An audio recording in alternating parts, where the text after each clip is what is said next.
Oh saya pengen rizki. Siapa malaikat tugaskan ngatur rizki? Malaikat Mikail. Kesenangannya apa Mikail? Rumah yang bersih, rumah yang suci, yang ada ibadahnya. Hidupkan. Begitu hidup doa. Itu rumusnya siapa? Banyak. Di ayat Quran banyak. Rumusnya mihrabnya Maryam. Coba mihrab Nabi ke kamarnya jadi raudhah. Ya, tempat itu kalau dipakai banyak beramal, itu keberkahannya turun di tempat itu. Ini kenapa disebut mihrab? Karena imam ngimami kan? Bukan cuma karena imamnya, karena di tempat inilah pusat kegiatan amalan. Tempat kegiatan amalan. Jadi kalau tempat sering dipakai beramal saleh, itu bukan sekedar menjadi tempat, ada tempat yang penuh dengan keberkahan di dalamnya. Salah satunya mempercepat terkabulnya doa.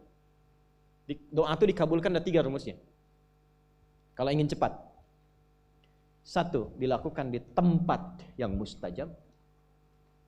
Makanya Anda ke Mekah kan, ke Madinah kan, karena mustajab. Tapi kalau belum sempat ke Mekah ke Madinah, kamar bapak, kamar ibu pakai ibadah. Tahajud di situ, sholat di situ, baca Quran di situ, doa di situ, gosip keluar dari situ, pasang status keluar dari situ. Maaf ya, sedang ibadah dulu, ceklik. Gak usah keluar, pakai ibadah aja, pakai ibadah. Itu rumusnya mihrabnya Sayyidah Maryam alaihissalam. Ada di mana? Di Ali Imran ayat 37. Fataqabbalaha rabbuha biqabulin hasanin wa ambataha nabatan hasanan wa kaffalaha Zakaria. Kullama dakhala 'alayha Zakaria al-mihraba wajada 'indaha rizqa. Qala ya Maryamu anna laki hadha? Qalat huwa min 'indillah. Innallaha yarzuqu man yasha bighairi hisab. Itu kalau tempatnya udah bagus, amalnya banyak di situ, itu belum minta sudah dikabul. Baru terbersit ada Pak. Itu. Nah, itu tempat. Kalau ada rizki berangkat. Ka'bah, dekat Ka'bah, multazam, tarik garis lurus ke belakang. Raudhah, tarik garis lurus ke belakang kalau nggak mampu ke depan. Tapi kalau belum mampu ke sana, rumah kita masa nggak ada satu ruangan pun dipakai tempat sujud tuh. Pakai ibadah. Islam tuh nggak mahal, indah semua. Hamparan sejadah, doa, minta. Itu nomor 1. Ya, tempat. Kedua, waktu. Waktu. Ada waktu-waktu spesifik berdoa. Misal, pertengahan malam. Pertengahan malam, waktu-waktu tahajud tuh. Lebih cepat sampai doanya. Apalagi kalau dipanjatkan dalam sholat. Dipanjatkan dalam sholat. Itu nasabnya sudah bukan hanya dari Nabi Muhammad SAW, itu puncaknya, itu sudah amalan nabi-nabi sebelumnya. Dan dahsyatnya, amalan yang dipanjatkan, doa di dalamnya, di waktu yang spesial, itu bukan hanya bisa mengabulkan doa yang biasa, termasuk yang dianggap mustahil oleh kebanyakan orang, tapi dipandang butuh oleh Allah untuk kita. Contoh, ibu pernah dengar Nabi Zakaria? Ya kan? Ujiannya apa? Sulit memiliki keturunan.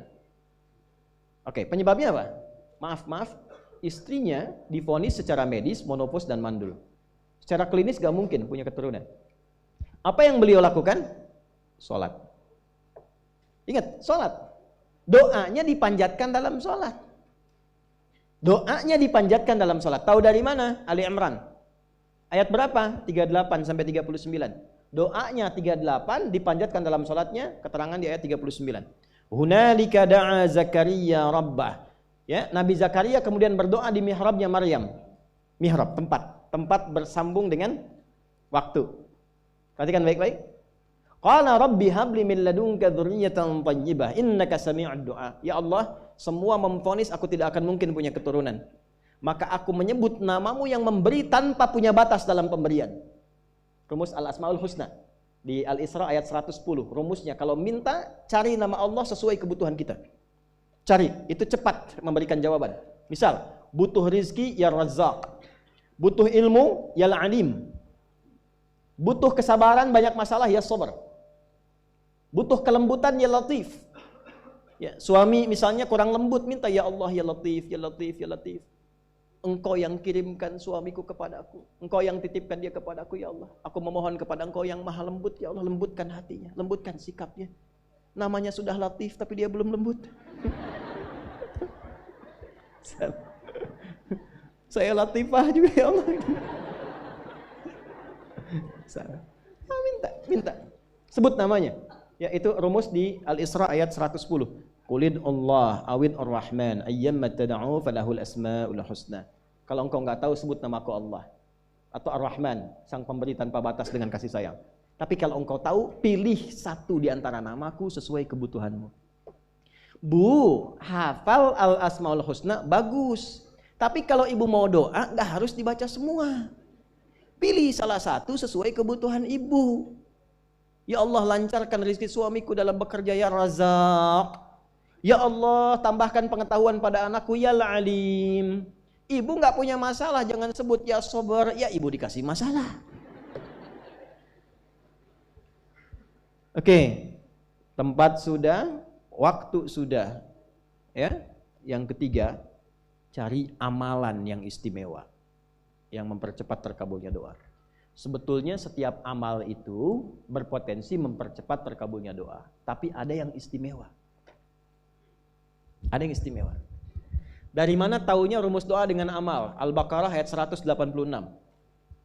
Wa idza sa'alaka 'ibadi 'anni fa inni qarib. Ini rumusnya. Ujibu da'watad da'i idza da'ani. Belum selesai. Fal yastajibu li wal minubi la'allahum yarshudun.